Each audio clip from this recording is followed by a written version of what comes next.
দেশ ছেড়ে পালিয়ে যেতেই সিরিয়ার ৭৫টি লক্ষ্যবস্তুতে হামলা চালিয়েছে যুক্তরাষ্ট্র।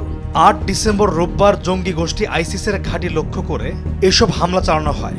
এ নিয়ে বিবৃতিও দিয়েছেন মার্কিন president Joe Biden. White House থেকে জো বাইডেন বলেন, আইসিস ঘুরে দাঁড়ানোর জন্য সিরিয়ার মসনদের যে কোনো শূন্যতাকে কাজে লাগানোর চেষ্টা করবে।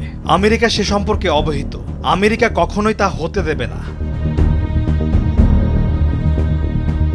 রোববার মার্কিন সেনাবাহিনী তার নির্দেশেই সিরিয়ার অভ্যন্তরে আইসিস ঘাঁটিগুলোতে বিমান হামলা চালিয়েছে বলে স্বীকার করে নিয়েছেন জো বাইডেন। জেনে রাখা ভালো যে আইসিস গোষ্ঠীকে দমিয়ে রাখতে দক্ষিণ পূর্ব সিরিয়ায় ৯০০ সৈন্য মোতায়েন করে রেখেছে আমেরিকা।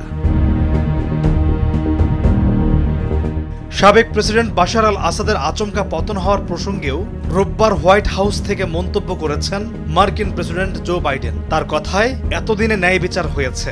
সিরিয়ার নিপীড়িত জনগণের জন্য এটি একটি ঐতিহাসিক মুহূর্ত।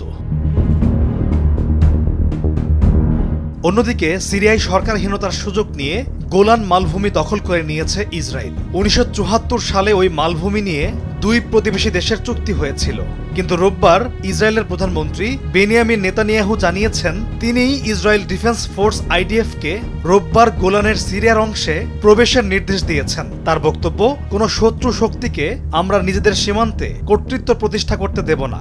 সিরিয়ার সঙ্গে গোলান নিয়ে যে চুক্তি হয়েছিল তা সেখানকার সরকার পড়ে যাওয়ার সঙ্গে সঙ্গেই ভেঙে গিয়েছে।